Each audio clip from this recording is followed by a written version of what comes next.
तो अगर चाहते हो पावर बने, ताकत बने, तो मुत्तहिद तो होना होगा कि मुत्तहिद कौम के हाथों में बका होती है, मुंतशिर कौम बहुत जल्द फना होती है। और उनसे घबराने की जरूरत नहीं। जो समाजवादी पार्टी का झंडा बना बांध करके गाड़ी में आपके पास आएगा, क्या कहेगा? अगर तुमने अखिलेश यादव को वोट नहीं दिया तो भाजपा आ जाएगी। ये नहीं, उसे बेशरम को ये भी नहीं पता भाजपा तो आई पड़ी है, फिर भी ये कहेगा कि भाजपा आ जाएगी। और आजादी के पहले दिन से और आज तक उनका पैगाम यही है, जो भाजपा का इस देश में नामो निशान नहीं था, उसको उन्होंने हराते हराते हराते इस देश की कुर्सी पर पूरे देश में कब्जा दिलाने का काम कर दिया। इसलिए सपा बसपा भाजपा कांग्रेस की गाड़ियों में बैठकर आने वाला मुसलमान जो हमारे बीच में आकर ये कहता है कि अगर आपने हाथी को वोट नहीं दिया तो भाजपा आ जाएगी, साइकिल को वोट ना दिया तो पाकिस्तान जाना पड़ेगा, कब्रिस्तान जाना पड़ेगा, उनसे आपको घबराने की जरूरत। इस देश का न हिंदू मुसलमान सिख ईसाई कोई खतरे में नहीं है, बल्कि इस देश में आजादी से आज तक जो सपा बसपा भाजपा कांग्रेस में दलाल लोग हैं, उनकी दलाली खतरे में है और कुछ खतरे में नहीं। इस देश में कसम खुदा की 3% बनिया भाई पंडित भाई का पेट भर गया, 1.5% जाट भाई का पेट भर गया, 5% ठाकुर भाई का पेट भर गया, यादव भाई का पेट भर गया, दलित का पेट भर गया, इस देश में सिख भाई का पेट भर गया, इस देश में नंगी पुंगी कौम आदिवासी जो 2% है उनका पेट भर गया, लेकिन हरामखोर दलालों का पेट नहीं भरा। आजादी से आज तक जेब और पेट की लड़ाई लड़ रहे हैं, उनका भरने का नाम नहीं ले रहा। भाई हम भी नहीं समझ पाए कि उनका पेट है कि दिल्ली का इंडिया गेट कितना बड़ा हो गया, भर ही नहीं रहा। ईमानदारी से बताओ, आज कुछ इज्जत और वकार है क्या? कोई इज्जत वकार नहीं है। किस लिए जीना चाहते हो? इस देश में हुकूमत के मालिक हुआ करते थे, इस देश में लाल किला ताजमहल के मालिक हुआ करते थे, और आज रिक्शे के भी मालिक नहीं है। गलत करें क्या? नहीं तो सर्वे करो मवाने में नहीं करना चाहते, मेरठ में करो। अगर 100% रिक्शा चलाने वाला मुसलमान तो उसमें 95% किराए पर चलाता है।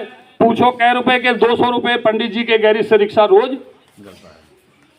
किस लिए वोट दे रहे हो भाई? इस देश में 1.5% जाट भाई इसलिए वोट करता है कि मेरा बेटा जयंत चौधरी इस देश में प्रधानमंत्री बन जाए।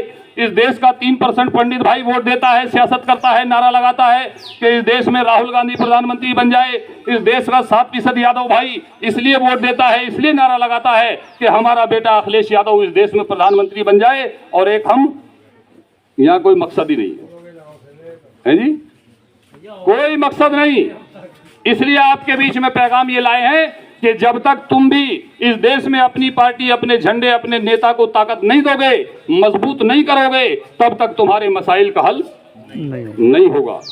अगर आप चाहते हो कि हम इस देश की सड़कों पर सीना चौड़ा करके चलें, इस देश में मदारिस और मसाजिद की हिफाजत हो, खानका और दरगाहों की हिफाजत हो, हमारी बहन बेटियों की इज्जत और आबरू की हिफाजत हो, हमारे नौजवान भी इस देश में शासन और प्रशासन में हिस्सेदार बने, तो आपके बीच में पैगाम लाए हैं कि खामोशी के साथ मजलिस-ए इत्तेहादुल मुस्लिमीन का झंडा अपने मकान पर लगाकर फख्र के साथ ये कहो कि हम मजलिस-ए इत्तेहादुल मुस्लिमीन के नेता हैं और हम भी इस देश में अब वोट लेने की सियासत कर रहे हैं। क्योंकि पता ये चलता है कि तारीख में आजादी के बाद जिन जिन समाजों ने वोट देने की सियासत की, वो समाज जहन्नुम को चले गए। उनका कोई नाम लेवा पानी देवा नहीं रहा। और जिन लोगों ने वोट लेने की सियासत की, वो आज की तारीख में हुक्मरान बन गए, हुकूमत वाले हो गए, उनके नौजवान शासन और प्रशासन में पहुंच गए। ईमानदारी से बताओ, हमने क्या करा है? हमने तो इस देश में न कांग्रेस छोड़ी, सपा छोड़ी, बसपा छोड़ी, कोई नहीं छोड़ा। अभी तो अल्लाह का कर्म यह है कि किसी ने अखिल भारतीय गधा नाम की पार्टी नहीं बनाई।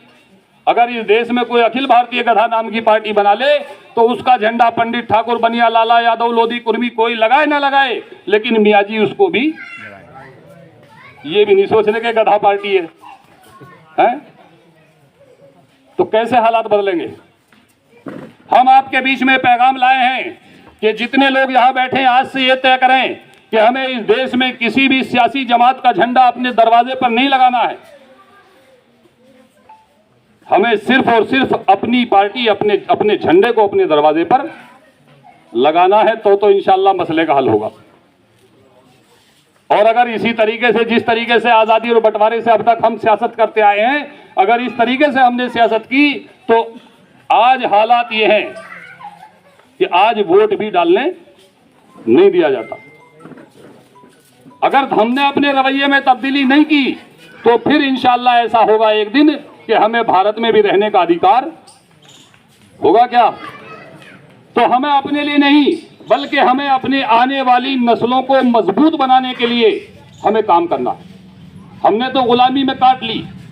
ईमानदारी से बताओ, अगर हम इसी तरीके से इस देश में, हमारे बाप दादा हमें लाल किले का मालिक बनाकर छोड़ गए थे, हुकूमत का मालिक बना करके छोड़ कर गए थे, और आज हम रिक्शे के भी मालिक, उनकी तो गलती नहीं जो छोड़ के गए थे, उन्होंने तो लाल किले का मालिक बनाया था, हुकूमत का मालिक बनाया था।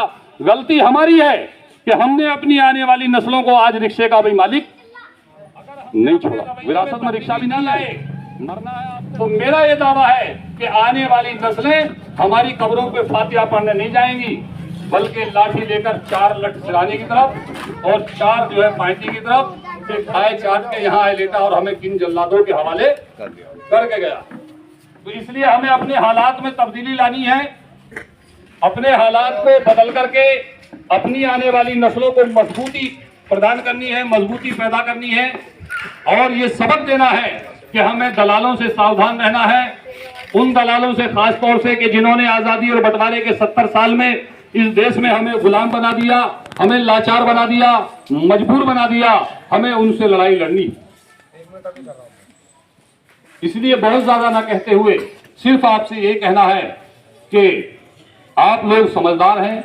हम जो पैगाम आपके बीच में लेकर के आए हैं, आपकी भी जिम्मेदारी है कि आप भी इसी तरीके से अपने बगल के गांव में, उससे अगले गांव में, अपने क्षेत्र में, अपनी यारी में, रिश्तेदारी में टेलीफोन से पहुंच करके मजलिस इत्तेहादुल मुस्लिमीन को मजबूत करने का पैगाम देना।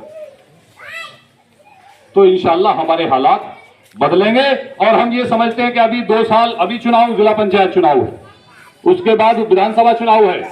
आप तो अभी से लग जाओ, एक एक हिंदू भाई से दोस्ती करो, प्यार मोहब्बत बढ़ाओ और उससे कहो कि आजादी के 70-75 साल में हम तुम्हारे चुनाव निशानों पर, तुम्हारे झंडों को, तुम्हारे नेताओं को, तुम्हारे उम्मीदवारों को वोट देते आए हैं।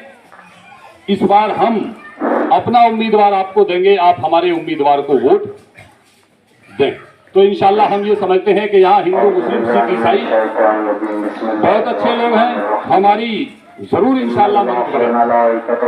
और हिंदू भाइयों से हम ये कहना चाहते हैं कि आपको उन तमाम सियासी जमातों से, सियासी पार्टियों से, सियासी नेताओं से आपको कोई फायदा नहीं मिला, बल्कि जिस तरीके से आज हम परेशान हैं उसी तरीके से इस देश में गरीब भाई आप हम